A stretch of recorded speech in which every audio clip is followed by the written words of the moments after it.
Hello and welcome to the Socially Delightful Podcast. How are you doing? How are you feeling? Check in with yourself. Are you happy? You a little tired, a little irritated? Are you, feeling grateful about something? Having a little tender moment? Well, let's recognize that. All right, and no matter what you are doing, whether you are having this emotion and you are driving, or you are washing the dishes, or you are folding laundry, or you are cleaning, which I guess folding the laundry and doing dishes or cleaning. But no matter what you were doing, let's make it a delightful time, shall we? We are going to be talking about how to stop beating yourself up when you are done hanging out with people. We are also going to be talking about why, in the first place, you beat yourself up when you are done hanging out with people. Now, today's episode goes really well with episode 20, which is you can be confident and have social anxiety. That episode, there's going to be some information in that episode that blows your freaking mind. And I know that for a fact because it still blows me away years later. So go check that episode out. I also would really recommend just listening to that episode before this one because it's going to provide you with some more in-depth understanding about today's topic and just really a lot of information and context of what social anxiety really is, and it just might be helpful information to really understand why you beat yourself up when you're done hanging out with people. However, if you're like, oh, girl, I have soapy hands, I'm doing the dishes, or I am driving, I don't really want to look for a different episode right now, that's okay. I don't want you to do that either if you're driving. Let's be safe, please. So I'm going to give you a little bit of a taste from that episode to just, again, give you some of that context. But again, salacious, mind-blowing, juicy shit in that other episode, okay? So episode 20, go check it out. Today, we're going to be talking about why we beat ourselves up when we're done hanging out with people. And we're going to be talking about how to really interrupt that and, really knock it off. Today's episode as well, what we're going to be talking about, and this goes with any episode ever, but especially today's episode, one, really make it applicable to you. Individualize it to you. Make it your own, right? I'm going to give you some examples and some ways and things for you to think about it so that way you can ask yourself, oh, okay, what really best fits me? And that's going to be super helpful. And the other thing is, and this just goes for anything, like anything else, it also goes really well when you understand the language of your brain. And what I mean by that is I can help you understand what social anxiety is further and help you understand how to connect with others more meaningfully. Doesn't matter what the topic is. I can help you learn from it, right? And I can even help you. My cat is screaming. I'm sorry if y'all can hear it. I need to go give her attention after this. I can help you have even a revelation that feels really good and help you have an understanding on today's episode or any other episode that empowers you. Because truthfully, when we understand and have awareness over something, we have authority over it. And that is really increased when we're applying it to you. My clients are always blown away at how much they learn about themselves and their own brains and why they do some of the things that they do specifically. What is their brain thinking specifically? What is driving them specifically? And what is best and most helpful for them specifically? There's just no other way around it.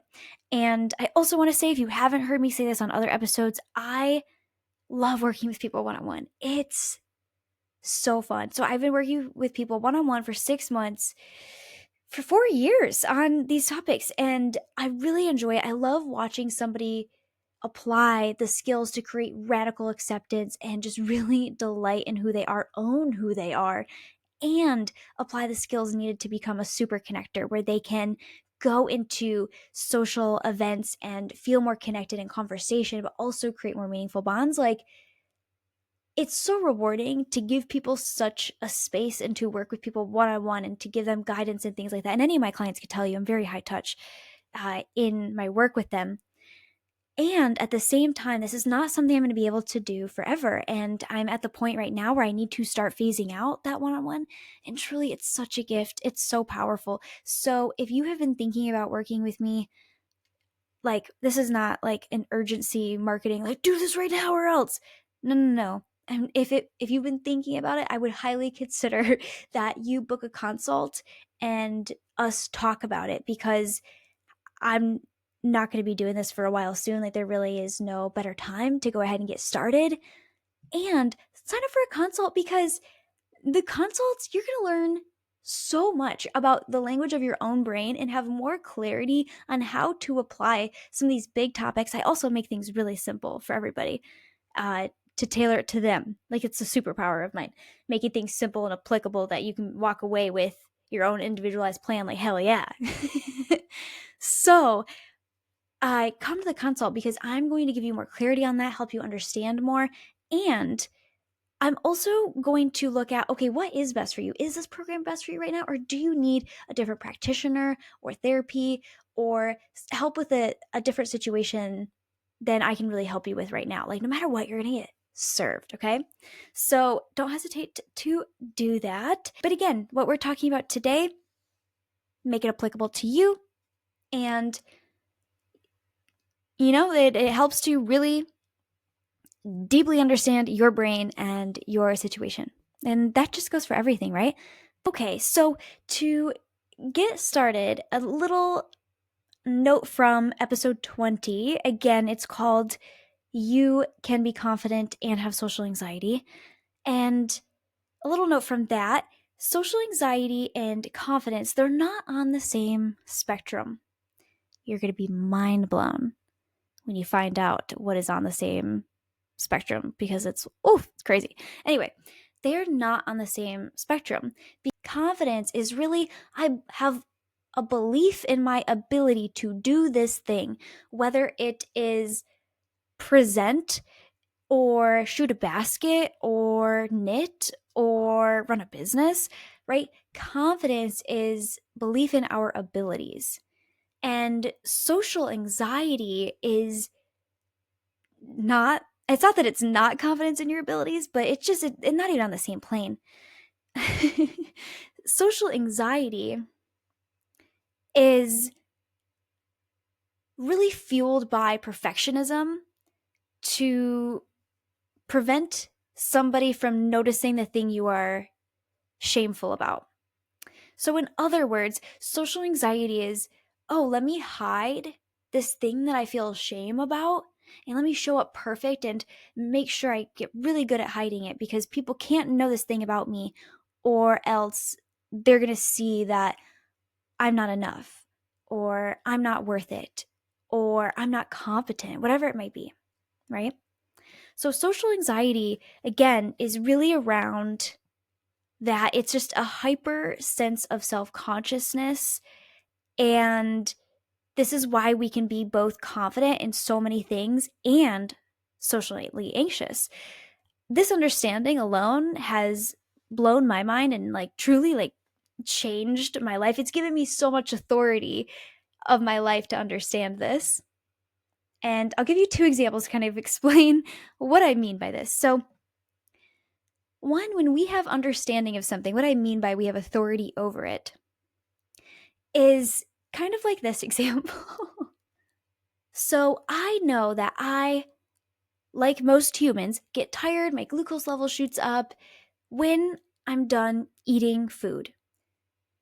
And now I understand and know that movement helps with that. Movement also helps with digestion.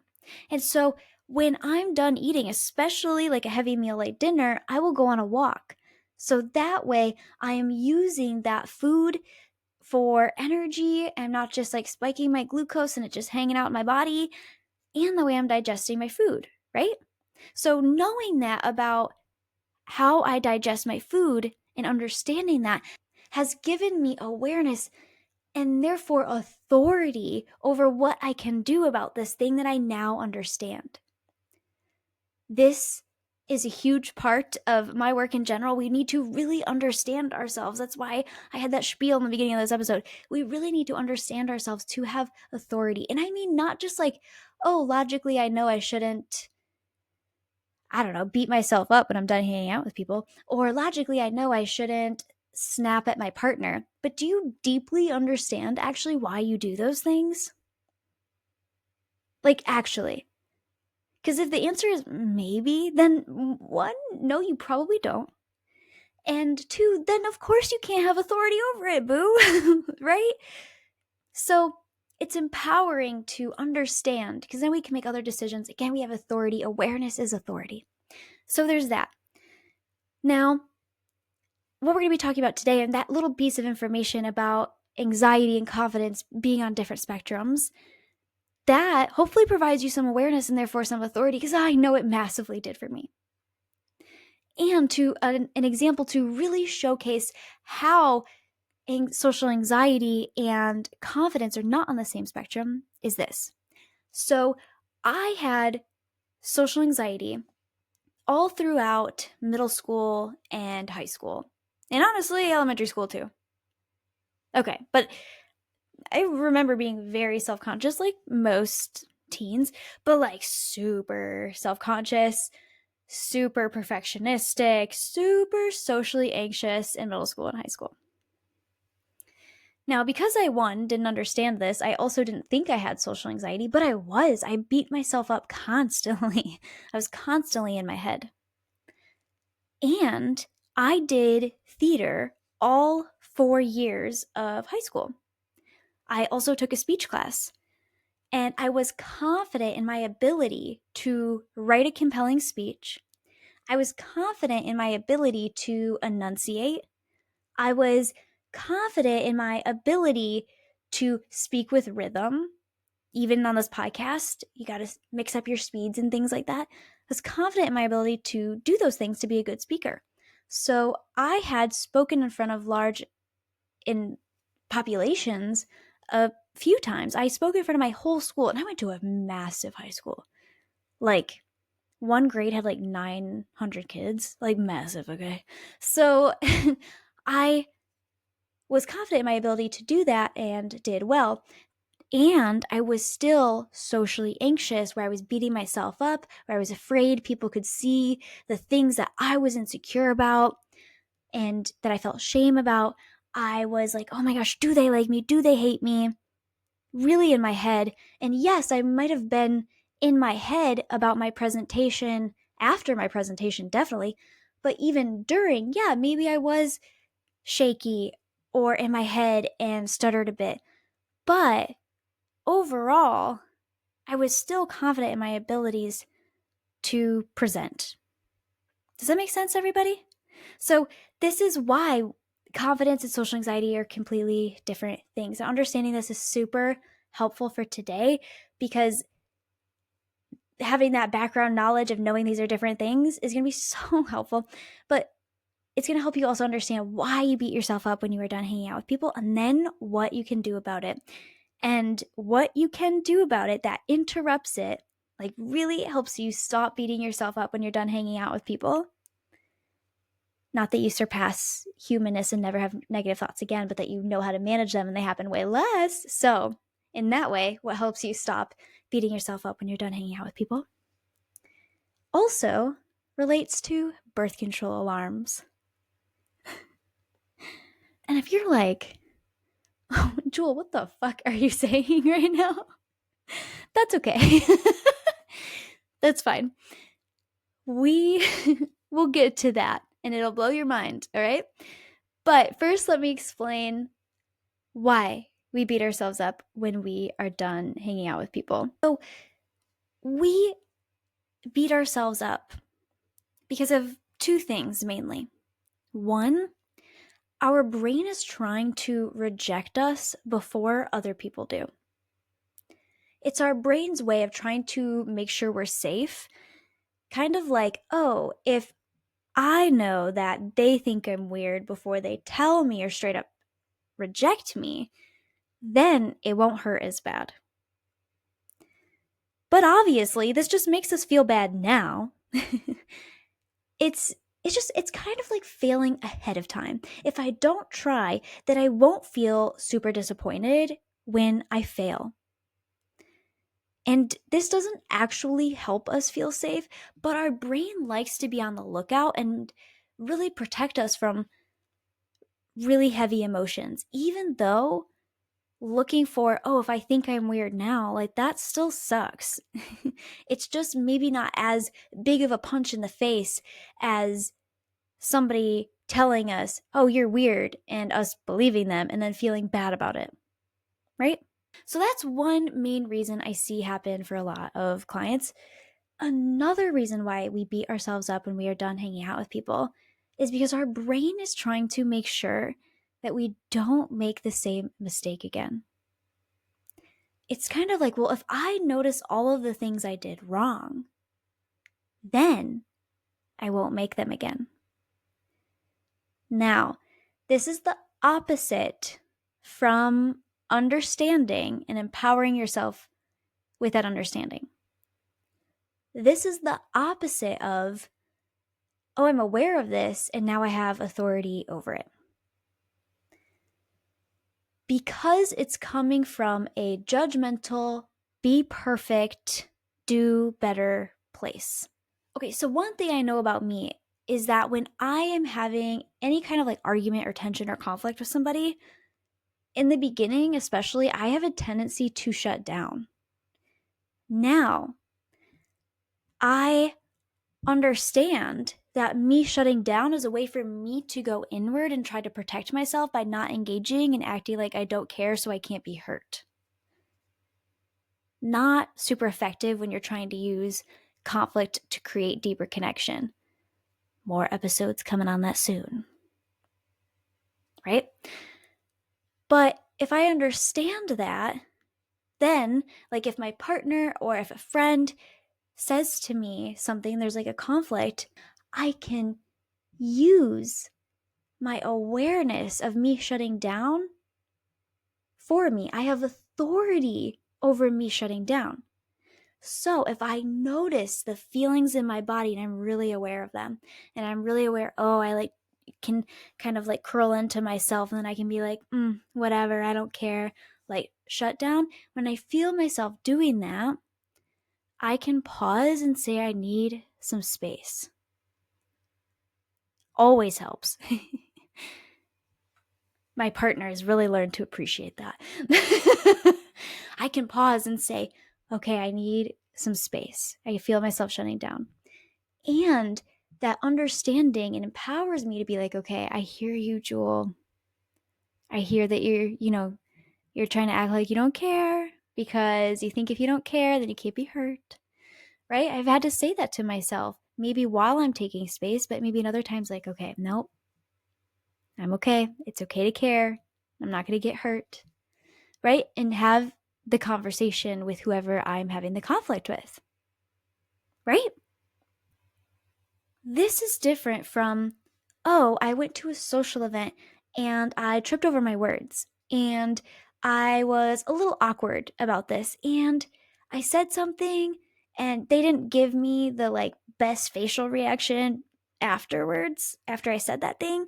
So this is different than that, because then what happens is we think, oh, I tripped over my words. I felt a little awkward. I said something that someone didn't like. I will never do that again. I will be perfect in the future. I will beat myself up and shame myself for tripping over my words, feeling awkward or saying something, right? So that way I avoid that mistake in the future, and that way I'm perfect and I get to have this perfectionistic fantasy about how perfect and likable I will be all of the time going forward. These are not the same. Right? So those two reasons, trying to reject us before other people do, and then trying to beat the hell out of us so we don't make the same mistake again. Now, we know that beating yourself up really doesn't work. And if you're like, I don't know, but maybe it does like a little bit, like tough love, right? Let me give you an example. Imagine that there are two swim coaches, okay? And one swim coach over here, they are saying, hey, no, you can do it. It's okay.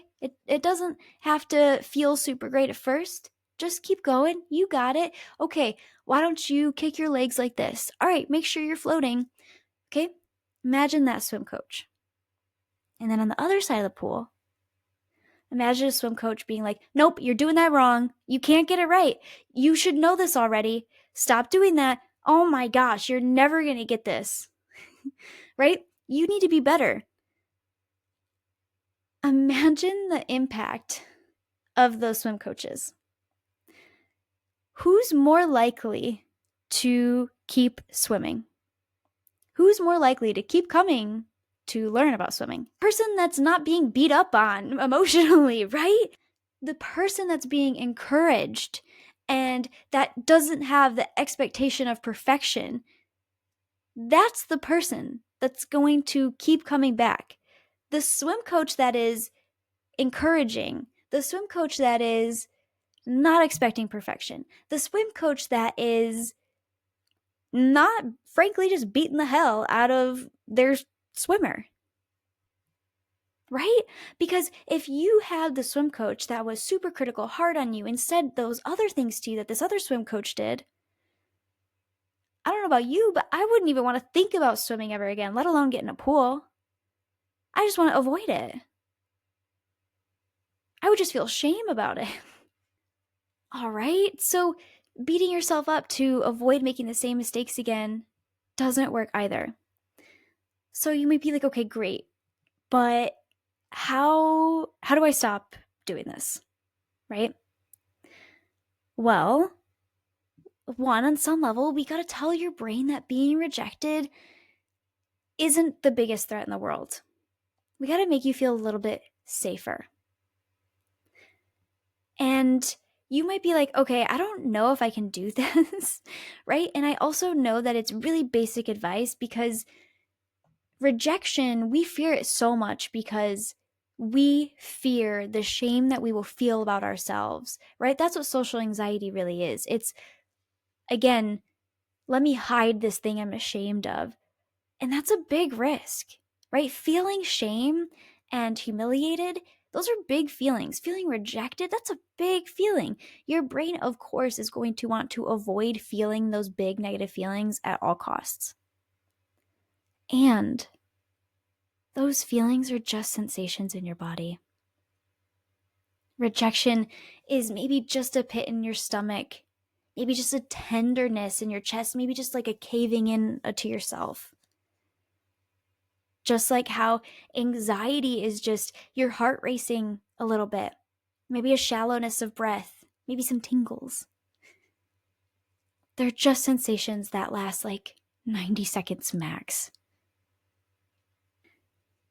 So like for a lot of my clients, this habit of beating themselves up, and yes, it is a habit. Thoughts and feelings are habits, they are patterns. They show up for them when they are taking their makeup off, getting ready for bed after the social event, or at the end of the day, or when they climb into bed, or it wakes them up at 3 a.m. Or just like me, my habit came about whenever I was driving, and especially if I was driving home after a social event. So when you get into the car, you go lay down in bed, rejection is not a threat right now. Telling yourself that, helping you feel a little bit safer. And your brain might be like, oh, well, I might be rejected later. And just tell yourself the worst thing that could happen is that you feel bad for a moment, that you have some sensations of rejection. And that's it. And you can handle it. You have survived every bad emotion that you have ever felt to this day, my friend. You have handled every negative emotion that you've ever felt in your entire life. So go you. Right? Another thing that's helpful for a lot of people to help them feel a little bit safer and to make rejection a bit less of a threat, to rewire their brain to make rejection less than a threat, wow, that was wrong. To rewire their brains to make rejection less of a threat to them is to also think about how it has to do with the other person. if we think about the swim coaches, what does it say about the encouraging swim coach and about their internal world and about who they are living their lives compared to the critical swim coach? Like, clearly, different things are going on internally for these two different coaches, right? Yes. So, what does it mean about them? Right? And remembering that we are all seeing each other through our glasses, and what's on our lenses of our glasses is our pasts, is our insecurities, is our socialization, is our fears. Another thing that really helps rejection feel like not as big of a threat is to know that you aren't going to make it mean anything about you. That even so, you are still going to hold yourself in high regard, even if you are rejected. Now, this is my work in the world. I love helping my clients become rejection resilient rock stars.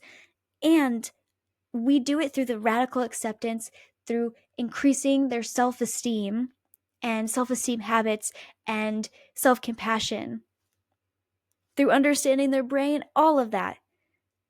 Being a soft space for themselves, because that is empowering. And my clients do big things from that soft space. This is not light work. Don't get it twisted. This is empowering, light you up, delight in yourself. I can show up work when you know that you are going to be kind to yourself and that you are still going to hold yourself in high regard. So this one might not be applicable to everybody listening right now. You might not be able to try that on and feel it right now. That's okay. But I have faith in you that if you practice what we're talking about today, that you can get to that point where you are not going to make it mean anything about you if you're rejected. All right.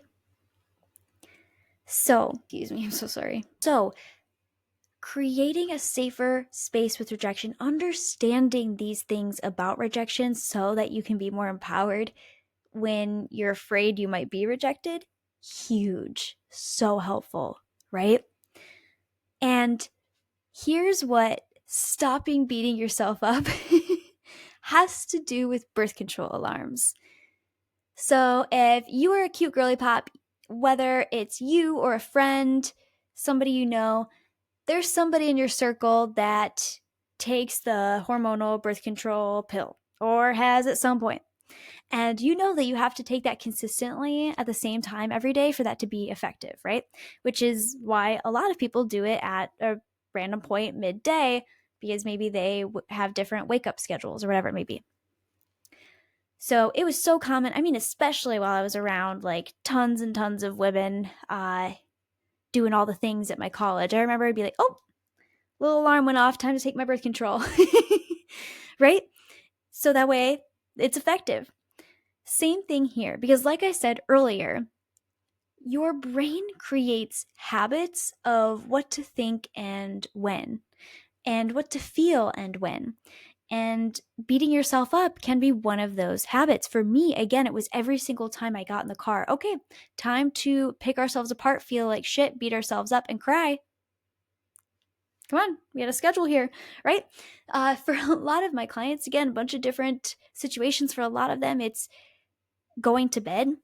And one of my clients, we were about halfway through working together. She was, connecting more with other people, enjoying socializing, feeling like really damn good about herself. And this client told me that, okay, I'm no longer like feeling like shit about myself. I really have my own back and I'm really having that nurturing space for myself. I'm enjoying myself. I didn't realize how funny I was, like all of these positive things, right? And she was like, and when I go to lay down to go to bed, I notice that my brain is like, oh, but did this person appreciate you today, or did they like what you said today? And she goes, and I notice like it happens, and I'm more so just like a little annoyed with it now. Like it doesn't sting as much, and it doesn't feel important for me to stay up and worry about and think about anymore. And it's just kind of like a little nuisance. But she was like, but what's happening? Like, I feel so much better in all these areas of my life. And I was like, yes, great. We are at like a good point, because now it's just interrupting the habit of beating yourself up when you're done hanging out with people. And a really great way to do that is through what I call social aftercare. Now, my clients fucking love this exercise. It's so fun. So, what social aftercare is it's a way to interrupt the overthinking and redirect your brain to more of that nurturing and connecting places that serve you more. So, to really break it down, and again, really make this work for you, right? For a lot of clients, social aftercare is writing down the answers to these questions. For some of them, it's okay, I'm gonna, go on a little walk. And if it's late, I'm just gonna like walk around my apartment a little bit and I'm gonna think about this. For some clients, it's even like, giving themselves a hug and saying these things out loud. Like, truly do what really works for you in this. But I find, especially in the beginning of applying this work, that we want to start with regulating ourselves. And for some people, that regulation, we need to like take a breath. We need to do some bilateral stimulation, which is where you take something and you pass it back and forth between your hands. And that, not just like in a small way, like right in front of you, like in a big way with really big open arms. And you pass that back and forth. That stimulates both sides of your brain and helps interrupt that overthinking and helps regulate a bit. For some people, that's giving themselves a little squeeze, maybe like swaying back and forth. Again, for some people, that's like, walking around. So for some people, to start with regulation as their first thing is awesome. For other people, it's to start with that rejection piece we just talked about of, okay, I'm not at risk of being rejected right now. And worst case scenario, if I get rejected, I'll feel a little bit bad, but that's it. It's not going to ruin my entire life. Or anything along those lines, anything we said earlier that really fits you, especially in the beginning, that can be really helpful. So regulating, right? Be making some peace with some of the rejection. And sometimes, and this is slightly different. I have a slightly different activity for clients if they did something that they don't really want to do again. And what I mean by that is that maybe they were unintentionally like sassy with somebody because they got activated about something and they're like, okay, I don't want to be snippy and sassy with somebody over this topic. Like, that's something I want to work through. Completely different exercise, truthfully. And I have a resource for them on that. So if you are in a space where maybe you are overthinking something that you did specifically, I do recommend like a slightly different activity. That's just the truth. If you are in a place where you're just overthinking and it's really loud, and maybe it's not so much about rejection exactly, but maybe the language for you is really overpowering and it's like, oh, but they're going to think I'm weird. They're going to judge me. It's going to be weird next time I go to work, whatever it may be. It can be really helpful for a lot of people to turn down the alarm of, oh no, we're going to be rejected. It can be really helpful to write down their thoughts and acknowledge them or say them out loud and be like, I am thinking this. I am thinking that I'm weird and no one's ever going to like me again. Acknowledging them, giving them space. What I really do with my clients is radical acceptance work and deep understanding about what's going on that really helps them move forward. So I also encourage you that if you have a thought that where you're constantly worried of, oh, do they think I'm a bad person? I encourage you to be like, okay, what's going on there? What might be behind that thought is really helpful. But again, to repackage it, regulating, turning down the volume of, oh no, I'm going to be rejected, right? Telling yourself that it's safe, and telling yourself that it's safe in rejection might also just be like acknowledging specific thoughts. So that's 1 and 2. Sometimes clients find it helpful to acknowledge the specific thoughts or acknowledge that the potential rejection first and then to regulate, do what's best for you. But again, regulate, acknowledge rejection thoughts.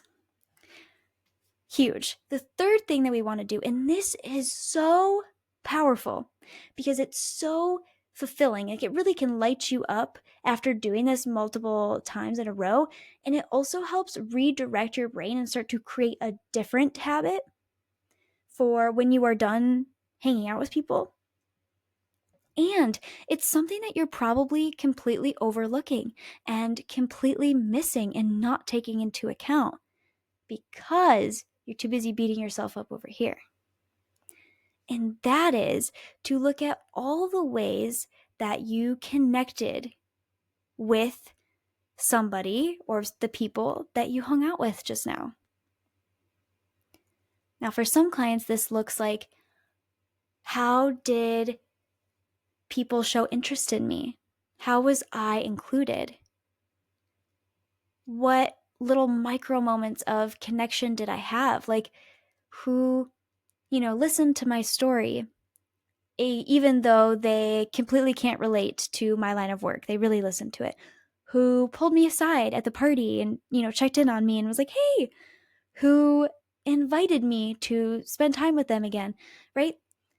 Looking for those little moments of connection, looking for, oh, how was I valued by other people? Whatever phrasing works for you, or multiple questions sometimes is helpful. But really, again, we just want to regulate, acknowledge our beating self up thoughts, our rejection thoughts, and then we really want to look for how we really connected with other people. I have a worksheet for this that I love. I encourage you, and one thing that I do with my clients is we make it really work for them. I encourage you to pick any of those questions that I just said and really make it work for you. Okay, number 4 is, how did you love about how you showed up to hanging out with these people today? Did you love that you included somebody in the conversation? Did you love how you listened really intently? Did you love how you, paused and carefully considered what you were going to say? Did you love that you, just made a joke and didn't think twice about it? Whatever it may be, looking at those things, because your brain's completely missing that too. All right? Now, these 4 things might be really helpful for you, and sometimes it might be helpful for you just to do one, just to regulate, or just to look at the ways that you loved how you showed up. But I really find that combination of those 4 and repeating them, and they don't have to take super long. Sometimes, right, you might really want to write it down. Sometimes it could be just a quick, like, whew, okay, all right, I'm safe. I'm not going to be rejected right now. Oh my gosh, like, these people really went out of their way to talk to me tonight. And I love how I really celebrated the people I saw. All right? It can be that easy sometimes. Clients love this. They find it super helpful. And one thing that we do for a lot of them is we also look at, okay, how can we give you some rewarding or some comfort after that? And for some clients, if they're in the car, they're driving home, this might be listening to their favorite pump up song that they're like, hell yeah. For some clients, that might be, again, like giving themselves a hug, giving themselves a squeeze, giving themselves a sway. For some of them, that might be like, like doing a little wiggle, a little shake. Be like, yes, I did this. For some clients, that might be, okay, I'm going to walk around, or I'm going to take a walk when I'm done, or I might just knit, or whatever it may be, okay? Because I know sometimes too, right? You're coming home late from a social event and you're like, no, I want to get ready to go to bed. You can make it super simple. But I find that really helps as well, like doing something physical, rewarding like that, because the habit of beating yourself up and overthinking is so painful and often so ingrained from the repetitiveness of this, that doing something like that really, really breaks it up. So, is your mind blown? Are you so freaking excited about this? This is something, y'all, that I did for a year. straight. And when I say straight, of course I was imperfect at times. Of course I, just went straight home sometimes. Of course I, whatever. But I did this so often for like a year, and it completely changed everything. I'm at the point now where I like naturally get in the car and then I start talking if I'm with my partner, for example, and I'm like, oh my gosh, weren't they so sweet? Wasn't this so fun? Did you hear that story? That story was so crazy because I'm so used to doing that with myself now. And this is coming from somebody that literally used to cry and feel an intense pit in her stomach every time she left a social event in the past. All right, so I know this is going to be so helpful for you. Make it your freaking own. And if you have a win from this, I want to hear about it. I want to celebrate you. I want to witness you in that. So if you make your own little social aftercare kit with maybe like a notebook where you write it down and you keep that in your car. I did that. I had a notebook in my car. Or when you came home, you like asked yourself these questions and you give yourself a hug, and I want to hear about you doing that. I want to hear about those moments. So don't hesitate to message me at Connection with Jules so I can celebrate you. We have some really awesome stuff upcoming that I'm really excited about, content wise, that we have like speaking event wise. And I'm so excited to share all of that with you, which, by the way, again, I've talked so much about my one-on-one because it's not going to be here forever, unfortunately. So if you've been thinking about working with me, again, now is a really great time. But also, if you want to have me at your wellness event or teach belonging and psychological safety at your company and how to cultivate that, or how to make your friendships more meaningful without adding to your plate at your wellness event, for example, that's the only thing I can think of right now. I'm trying to think of another name because there's other events out there. But anyway, I love doing that. I've had so much fun doing that recently, and it's gone so well. Recently, I did one, and I had a girl who's about my age who was so cute and adorable and cool, like somebody I would be friends with in this if she lived closer to me. And she was like, I haven't made a friend in 10 years. And now I finally don't think I'm weird, and I know what to do about it. Right? It was so rewarding. And so if you want that to come to your company, I want to bring that to your company or your event or whatever it is that you are doing. But besides that, oh man, I just don't want to get off the podcast. I just want to keep hanging out and talking.